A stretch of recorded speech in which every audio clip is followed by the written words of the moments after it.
సమ్మెట ఉమాదేవి సమర్పించు నవపారిజాతాలు. నేటి కథ అమ్మో పట్నం జరపైలం. రచన బూక్యా రాజారాం.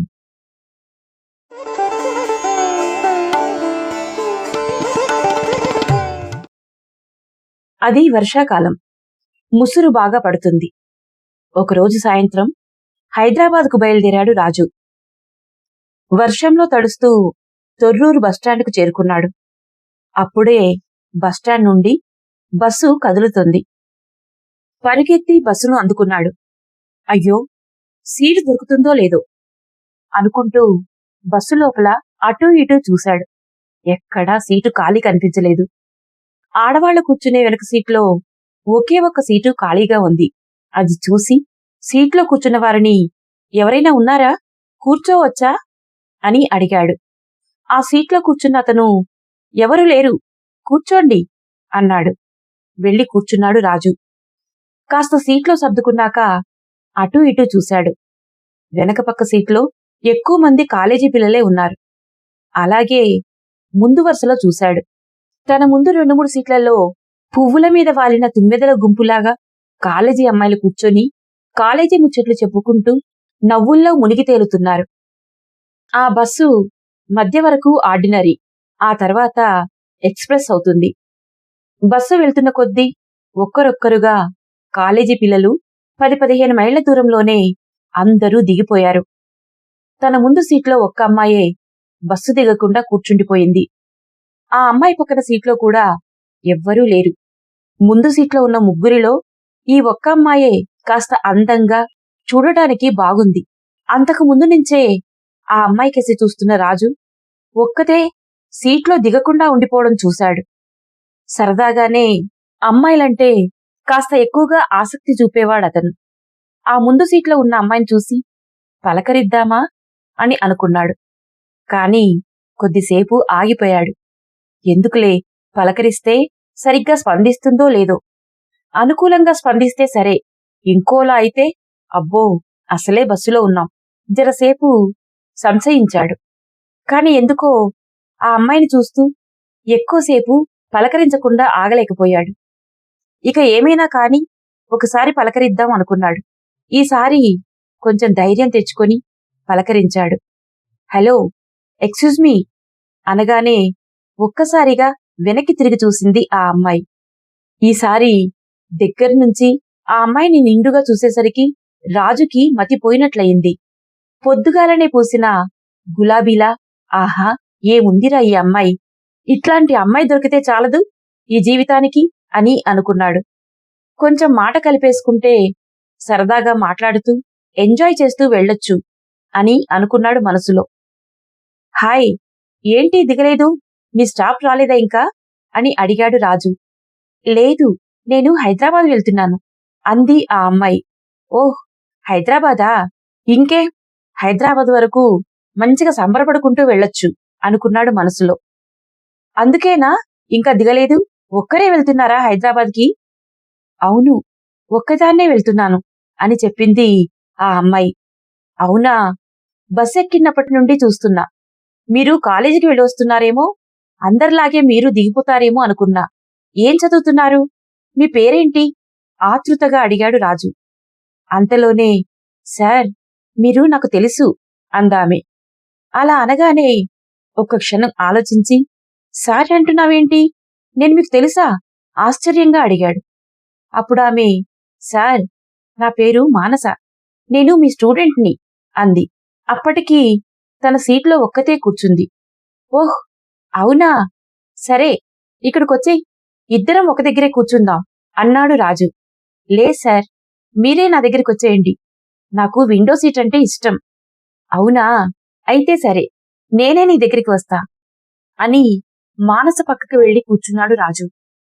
మీరు నా స్టూడెంటా? అయినా అమ్మాయిలు నాకు స్టూడెంట్స్ ఎవరూ లేరే అన్నాడతను.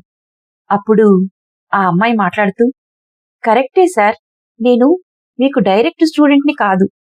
మీరు 2 సంవత్సరాల క్రితం వరంగల్ జిల్లా దంతాలపల్లి గవర్నమెంట్ బాయ్స్ హాస్టల్లో వార్డెన్గా ఉన్నారు కదా. అప్పుడు మా జెడ్పీహెచ్ఎస్ దంతాలపల్లి స్కూల్లో మీ విద్యార్థుల కోసం అప్పుడప్పుడు మా క్లాసులకి వచ్చేవారు. కొన్నిసార్లు కొద్దిసేపు క్లాసులు కూడా చెప్పేవారు. గుర్తుందా అందామె. ఆ అవునమ్మా, నిజమే, గుర్తుంది అన్నాడు రాజు. అప్పుడు క్లాసులో మీరు ఎప్పుడూ ఒక మాట చెప్తూ ఉండేవారు. జీవితం చాలా విలువైనది, అందున విద్యార్థి జీవితం అత్యంత విలువైనది. మీరు బాగా చదువుకోవాలి. ఈ సమయంలో మీలో బలమైన ఆలోచనలు నాటుకోవాలి. మీరు ఎప్పుడైనా ఒక విషయం గుర్తుపెట్టుకోండి. మీకు నచ్చినది, నలుగురు మెచ్చగలిగేది మాత్రమే చెయ్యండి అని క్లాసులో మీరు చెప్పిన మాటలు నాకు చాలా బాగా నచ్చాయి సార్ అంది మానస. ఓహ్ అవునా, చాలా సంతోషమమ్మా అంటూ అప్పటి వరకు ఏదో ఆలోచనలో ఉన్న రాజు తన స్టూడెంట్ అనగానే ఉపాధ్యాయుడిగా అప్పుడప్పుడే రాణిస్తున్న తన వృత్తి గుర్తుకు వచ్చి విలువలు నేర్పే ఉపాధ్యాయునిగా సాధారణమైన ఆలోచనలు చేస్తూ మాట్లాడసాగాడు. సరే మానస, ఇప్పుడేం చదువుతున్నావు? మీ స్నేహితులందరూ బాగున్నారా అంటూ కులాసా ప్రశ్నలు అడగసాగాడు రాజు సార్. నేను బాగానే ఉన్నాను సార్.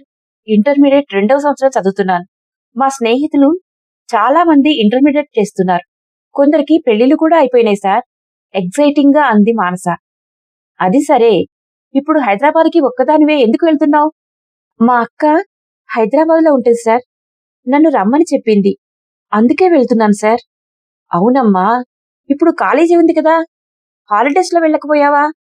లేదు సార్, మా అక్క రమ్మంది, అందుకే వెళ్తున్నాను అని మెల్లగా అంటూనే ఏదో నిస్తేజంలోకి వెళ్ళినట్టు అనిపించింది మానస. బస్ ఎక్కినప్పుడు ముఖంలో కనిపించిన అందం, ఆనందం రెండూ ఇప్పుడు ఆవిరైపోయాయి. ఏదో దగ్గర వ్యక్తులతో మాట్లాడుతున్నట్టుగా బాధతో మాట్లాడసాగింది మానస.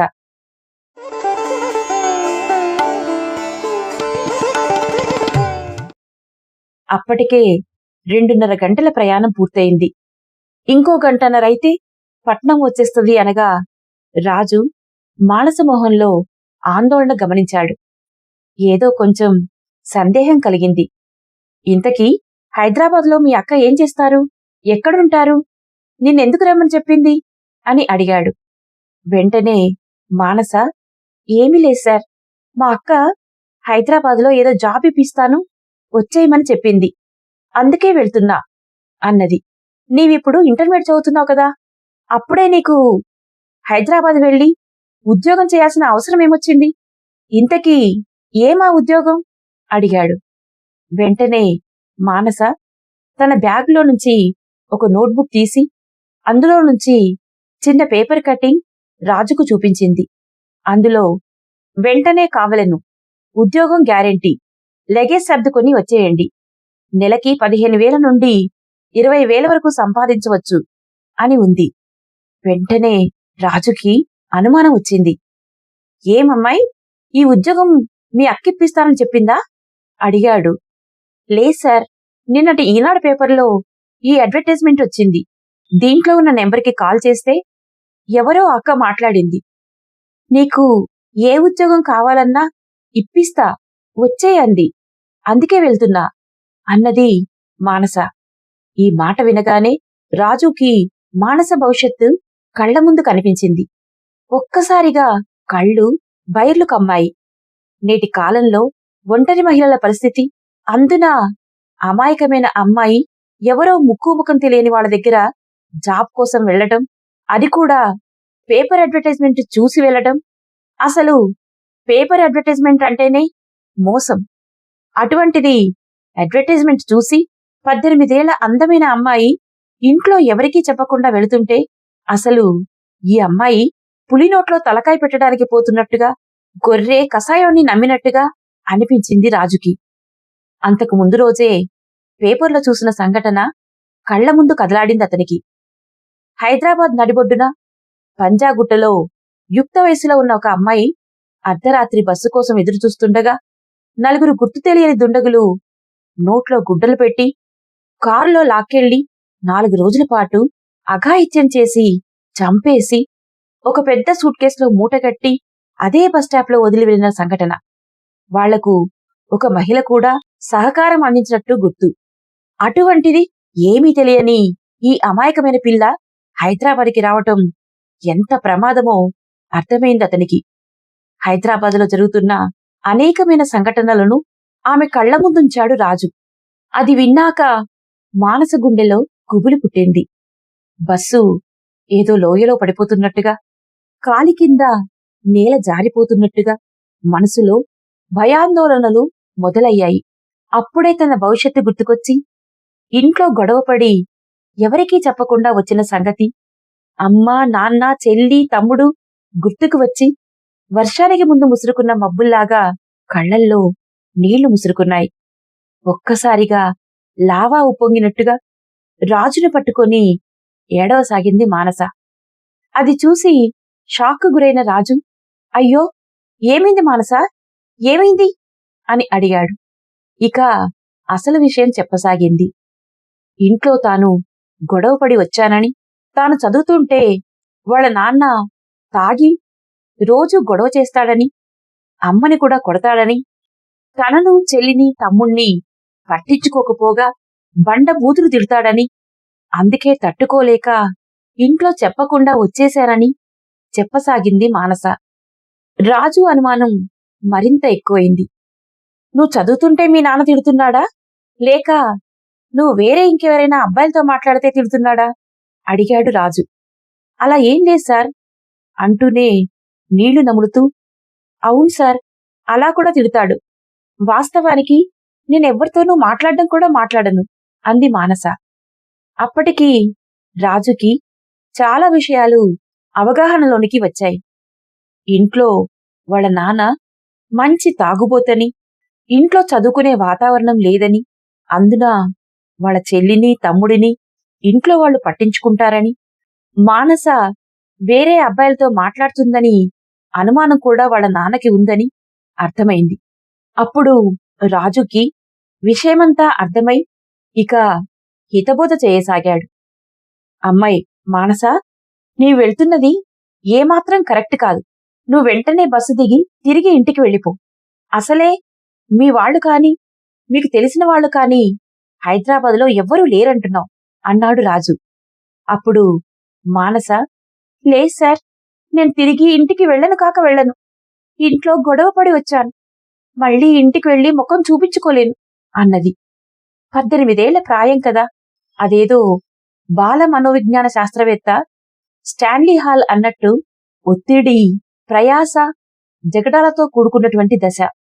కొంత మొండితనం, కొంత తెలియనితనం, తన మాటే నెగ్గాలనే ఒక రకమైన బింకం బాగా కనిపించింది ఆ అమ్మాయిలో. మరీ అట్లా ఒక్కటే పట్టుబడితే ఎట్లా మానస? ఒకసారి ఆ హైదరాబాద్ మేడం నెంబరన్నా ఇవ్వు, నేను మాట్లాడతా అని నెంబర్ తీసుకొని మాట్లాడాడు రాజు.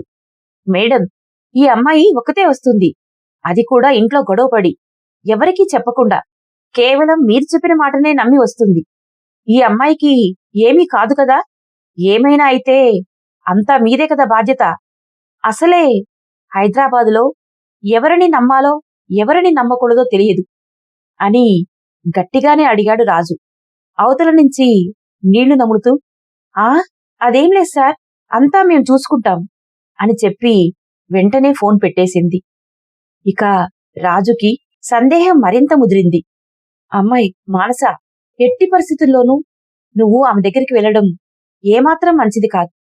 నేను చెప్పేది అర్థం చేసుకో అని సర్ది చెప్పే ప్రయత్నం చేశాడు. సార్, నేను హైదరాబాద్ రావటం ఇదే ఫస్ట్ అంది ఆ అమ్మాయి. ఇప్పుడెలా అమ్మాయి?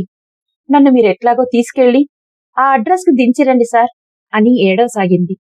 అప్పటికే రాజు దిగాల్సిన తార్నాక స్టేషన్ దాటి సికింద్రాబాద్ దగ్గరికి బస్సు వచ్చేసింది.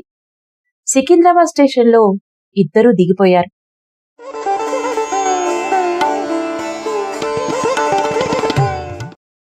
అప్పటికే రాజు మెడకు పట్ట పాము కరవక తప్పదు అని మనసులోనే అనుకొని సరే అని చెప్పి ఆ మేడంకి మళ్లీ కాల్ చేసి అడ్రస్ తెలుసుకున్నాడు.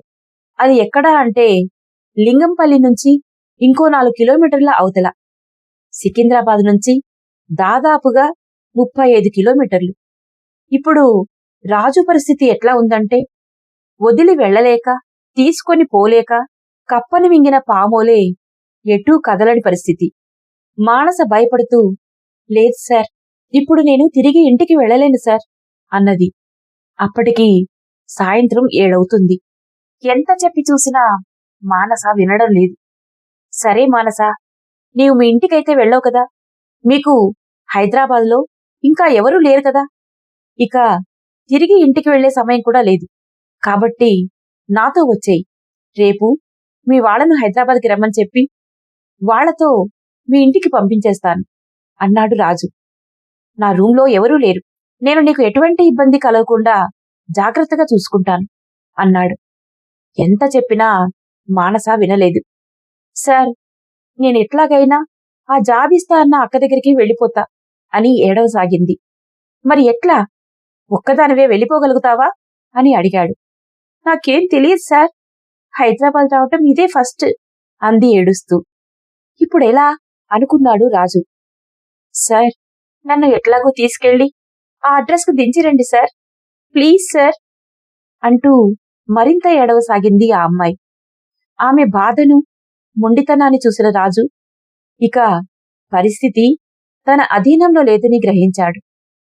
సరే, ఎలాగైనా అక్కడి వరకైతే పంపించి వస్తా అని చెప్పి బయలుదేరాడు. సికింద్రాబాద్ రైల్వే స్టేషన్ 7వ నెంబర్ లోకల్ ట్రైన్ ప్లాట్ఫామ్ మీదికి తీసుకుని వెళ్లాడు. సమయం రాత్రి 7:30 చెరో బ్యాగు భుజానికి వేసుకుని ఒక అరుగు మీద కూర్చున్నారు. మానసకు వాళ్ళ అమ్మ, ఇల్లు, ఇప్పుడు వెళుతున్న పరిస్థితి అంతా గిర్రున కళ్లలో తిరిగాయి. ఒక్కసారిగా బోరుమని ఏడవసాగింది.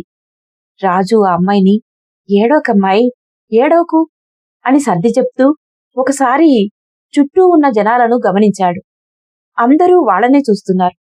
ఆ సన్నివేశాన్ని చూస్తే అచ్చంగా తామేదో అప్పుడే లేచిపోయి వచ్చిన ప్రేమ జంటలాగా ఉన్నారు. రాజు ఆ అమ్మాయిని ఇష్టం లేకున్నా బలవంతంగా తీసుకొచ్చినట్టుగా, ఆ అమ్మాయికి ఇల్లు, అమ్మానాన్నలు గుర్తుకొచ్చి బాగా ఏడుస్తున్నట్టుగా ఉంది. ఇంతలో లింగంపల్లి వెళ్లే లోకల్ ట్రైన్ రానే వచ్చింది. ఆమెను స్త్రీల కంపార్ట్మెంట్లో ఎక్కించి పక్కనే జనరల్ కంపార్ట్మెంట్లో ఎక్కాడు రాజు.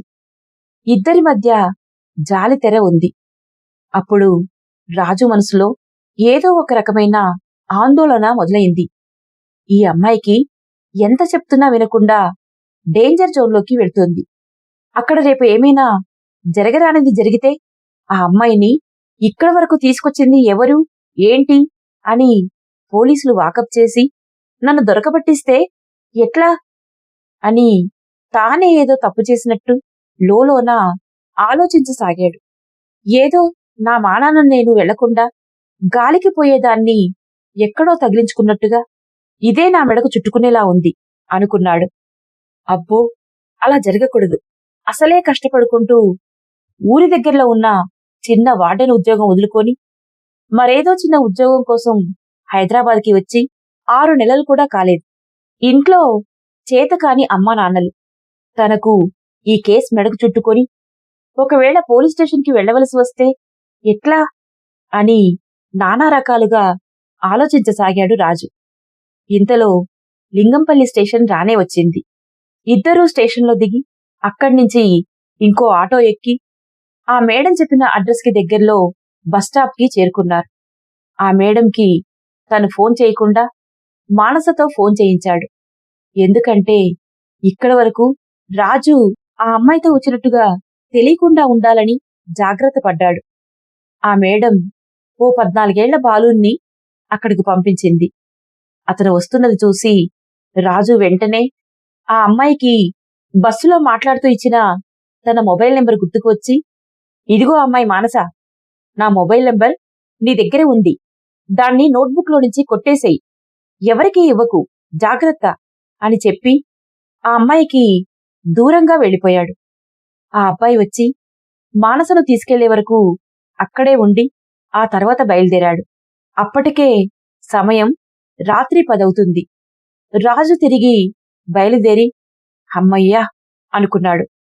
తిరుగు ప్రయాణంలో తనకి అనేకమైన సందేహాలు మదిలో మెదులుతున్నాయి. ఈ అమ్మాయికి ఎంత చెప్పినా వినలేదు. ఏమవుతుందో ఏమో. కొంపదీసి ఈ అమ్మాయిని రేపు ఏ పేపర్లోనో చూడవలసిన పరిస్థితి రాదు కదా. ఏమైనా వ్యభిచార కొంపలో దించారు కదా. పాపం అమ్మాయి చూస్తే ఎర్రగా బుర్రగా అందంగా ఉంది. మానవత్వం ఉన్న వ్యక్తుల దగ్గరికి వెళ్తే తప్ప ఆ అమ్మాయి ఖచ్చితంగా దురాగతాలలోకి కూరుకుపోయే ప్రమాదం ఉంది. ఇది మాత్రం పక్కా అనుకుంటూ ఆ అమ్మాయి పట్ల ఒకంత బాధ, ఆ అమ్మాయి తరపు నుంచి రాజుకి ఏమన్నా సమస్య వస్తుందా అని ఒకంత భయంతో తన రూమ్కి చేరుకున్నాడు రాజు. ఆ అమ్మాయి మానస ఏమవుతుందో ఏమో అని అనుకుంటూ ఇక చేసేది లేక తన స్వీయ కార్యక్రమంలో మునిగిపోయాడు.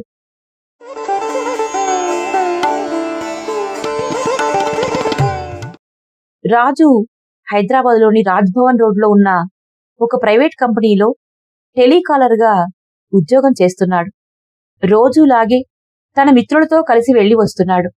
తన సహచరుడి కృష్ణవేణితో ప్రేమలో ఉన్నాడు రాజు. రోజు సమయానికంటే ముందే ఆఫీస్కి వెళ్లడం, తన ప్రేయసిని మనసారా క్రిష్ అని పిలుచుకుంటూ ఎంతో ఎంజాయ్ చేస్తూ ఉండేవాడు. రోజు తన ప్రేయసితో ఆఫీసులో కలిసి తిరగటం, సినిమాలు చూడటం, ఇంటికి వచ్చాక ఫోన్లో మాట్లాడుతూ ఎంతో సంబరపడుతూ ఉండేవాడు. అదే సమయంలో హైదరాబాద్కి సమీపంలో శంషాబాద్లో ఒకరోజు అర్ధరాత్రి ఒక 26 ఏళ్ల లేడీ వెటర్నరీ డాక్టర్ని 4 లారీ డ్రైవర్లు, క్లీనర్లు ఎత్తుకెళ్లి అఘాయిత్యం చేసి అక్కడే పెట్రోల్ పోసి తగలబెట్టిన సంఘటన సమాజం మొత్తాన్ని కలిచివేసింది. ఈ వార్త విన్న రాజుకి ఒక్కసారిగా మానస గుర్తుకొచ్చింది.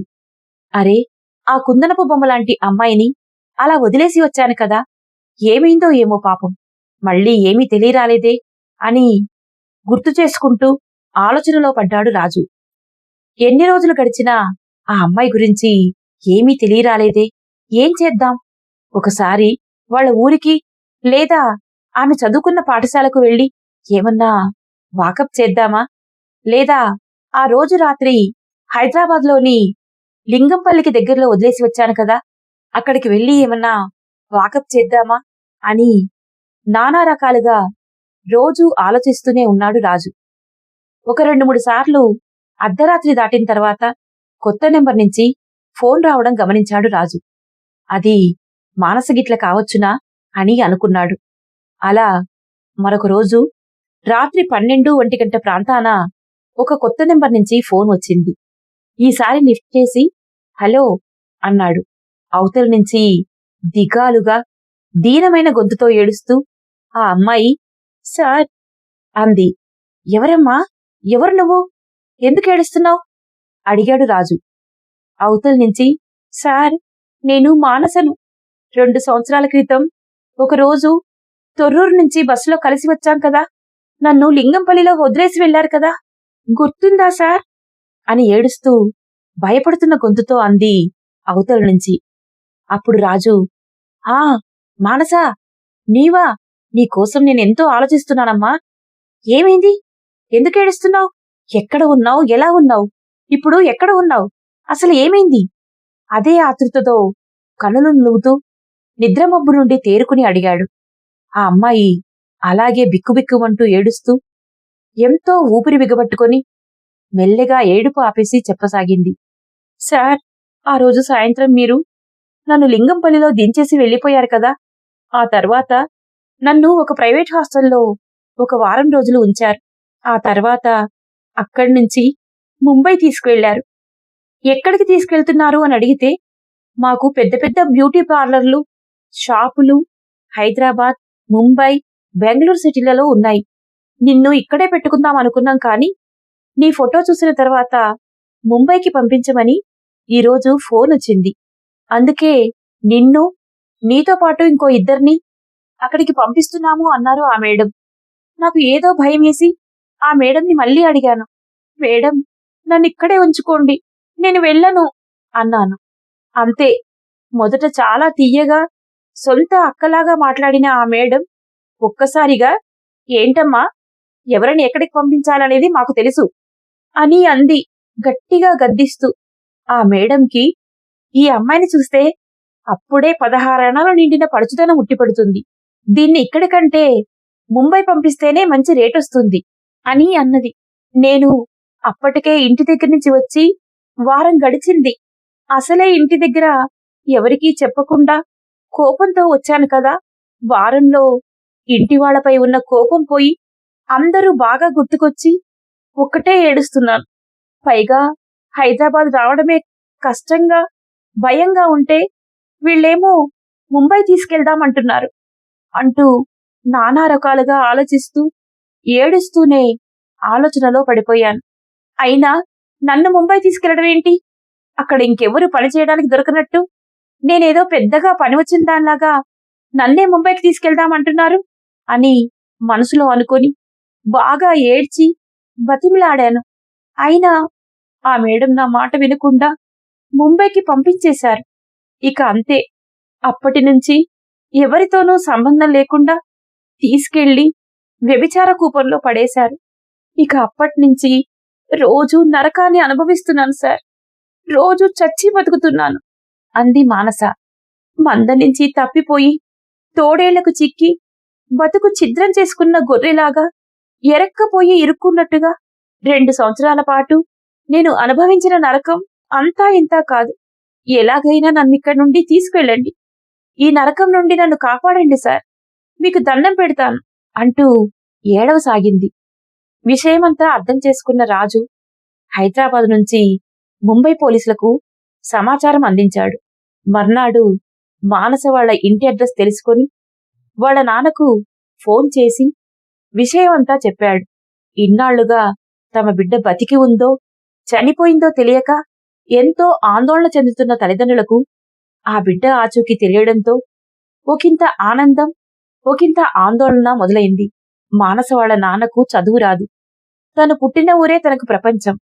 అలాంటిది అకస్మాత్తుగా ముంబై అనగానే భయమేసింది. సార్, ముంబై యాడుందో ఏమో నాకు తెలియదు సార్. మీరే ఎట్లన్నా చేసి జర మా బిడ్డను మాకు దక్కేలా చూడండి సార్ అంటూ ఏడవసాగాడు. మానస తండ్రితో పాటు తను కూడా ఎంతో ఆందోళనలో ఉన్నాడు రాజు. మానస తండ్రిని తీసుకుని ముంబై వెళ్ళాడు. అప్పటికే ముంబై పోలీసులు ఆ బ్రోకర్ లాడ్జి పైన రైడింగ్ చేసి ఆ లాడ్జిలో దొరికిన అమ్మాయిలందరినీ పోలీస్ స్టేషన్లో ఉంచారు. తెలివిపరుడైన రాజు పోలీసులతో అనుసంధానం కొనసాగిస్తూ నేరుగా పోలీస్ స్టేషన్కి వెళ్ళాడు. స్టేషన్లో దీనంగా బక్కచిక్కిపోయి గుర్తుపట్టని స్థితిలో ఉన్న మానసను చూసి తండ్రి ఒక్కసారిగా బోరుమని ఏడ్చి అక్కడే కూలబడ్డాడు. 2 సంవత్సరాల తర్వాత తన తండ్రి కనిపించడంతో మానస కూడా తన తండ్రిని హత్తుకొని బాగా ఏడవసాగింది. కొద్దిసేపటికి ఆ ఆందోళన నుంచి తేరుకొని ఇన్ని రోజులు తాను పడ్డ బాధనంతా తన తండ్రితో వేలపోసుకుంది. ఇంటి దగ్గర చెల్లి, తమ్ముడు, అమ్మ ఎలా ఉన్నారు అని అడిగింది.